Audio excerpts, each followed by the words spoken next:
Halo, perkenalkan nama gue Tirni Indriana Putri Kristian dengan NIM 413251-053. Halo, nama aku Asma Fitri Atunasita dengan NIM 11112511029.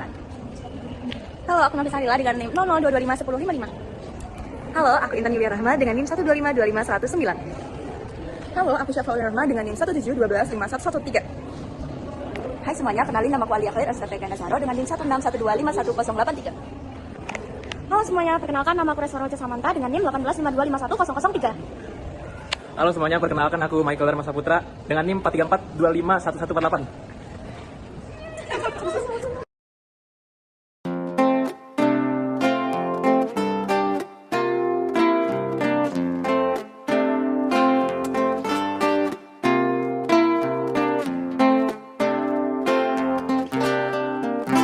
Dan lalu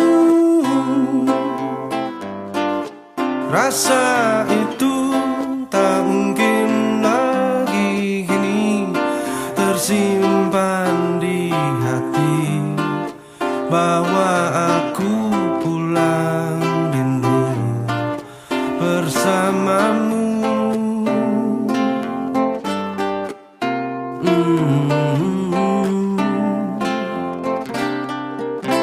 Dan lalu air mata tak mungkin lagi kini bicara tentang rasa, bahwa aku pulang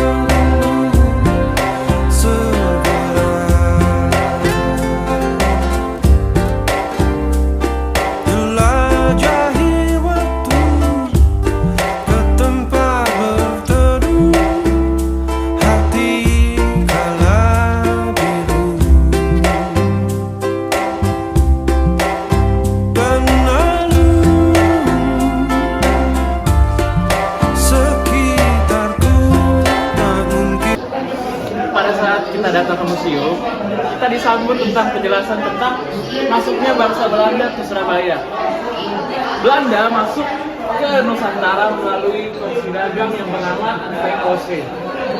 VOC pertama kali mendarat di Ambon pada tahun 1602 dan sampai di Surabaya pada tahun 1617. Pada tahun 1617, VOC yang saat itu dipimpin oleh Jan Pieterszoon Schiphol mendirikan kantor dagang di Surabaya. Selanjutnya, Surabaya di bawah pemerintahan Jepang. Jauh sebelum kekalahan Belanda, Surabaya telah menjadi kota pusat perdagangan yang penting bagi Jepang di Hindia Belanda. Salah satu penandanya yaitu berdirinya Asosiasi Perdagangan di Surabaya pada tahun 1920. Jepang sangat memanfaatkan pentingnya Surabaya sebagai aktivitas industri, perdagangan, pendidikan, dan militer propaganda mereka. Di sisi sebaliknya, Surabaya memanfaatkan hal tersebut sebagai gerakan perlawanan terhadap penjajahan dengan memunculkan berbagai tokoh penting sebagai pemimpin di era revolusi. Hai semuanya, sekarang kita ada di masa unit transportasi umum. Nah, kendaraan ini namanya adalah Bemo. Bemo ini adalah kendaraan roda 3 yang muncul pada tahun 1960-an. Nah, selanjutnya ini ada becak siang dan becak malam. Ini adalah transportasi kesukaan masyarakat Surabaya pada tahun 1970. Selanjutnya kita ada di uang kertas Surabaya. Ini ada uang koin dan uang kertas. Dan sekarang kita berada di Surabaya. Ini merupakan kota koin yang berasal dari Jawa Yang namanya itu Wahyang, yang artinya roh spiritual, dan dalam Jawa ini berarti artinya bayangan. Selanjutnya di sini ada uang ini Yang berasal dari Tiongkok bagian selatan. Dan ini merupakan makanan khas dari Surabaya. Ada tangucak, terus ada pecel, ada tawon, ada juga sate.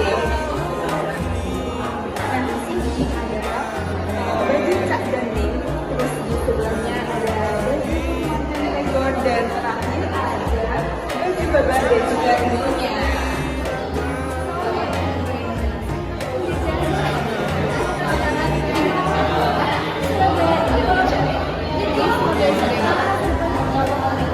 Surabaya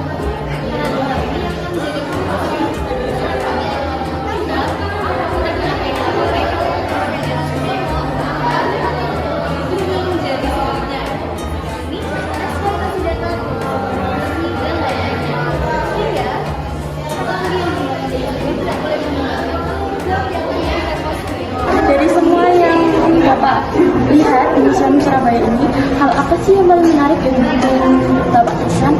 Keseluruhannya. Menurut Kakak, apakah alasan utama anak muda zaman sekarang jarang berkunjung ke Museum Surabaya ini?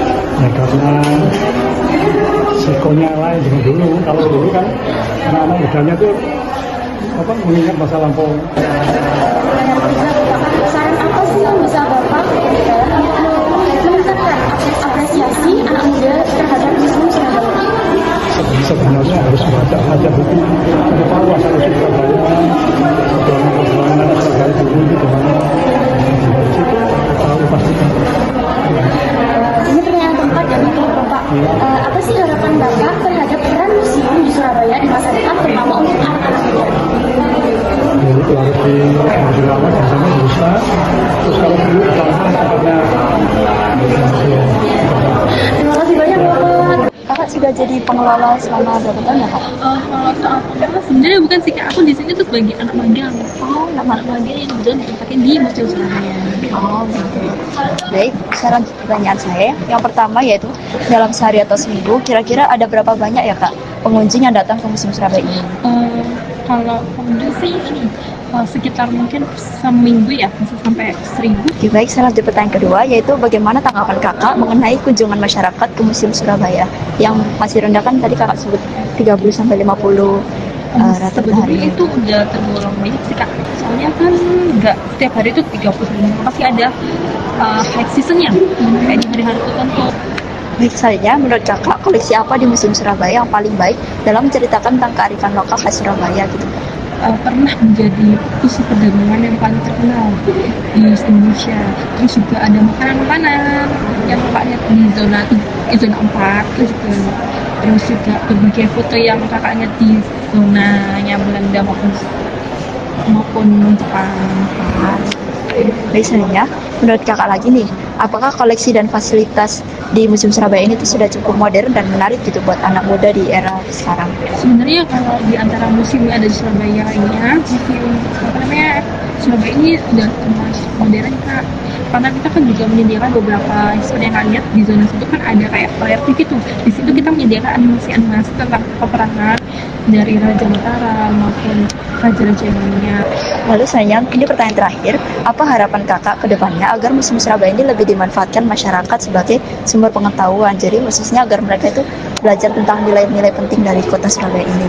Harapannya sih semoga makin banyak prasasti yang ditampilkan ataupun spot-spot foto terbaru. Kan kebetulan saat ini masih gratis nih. Nah, takutnya nanti kalau misalnya udah dibayar, lalu mereka itu kadang suka enggan untuk masuk. Baik, terima kasih ya Kak atas jawabannya.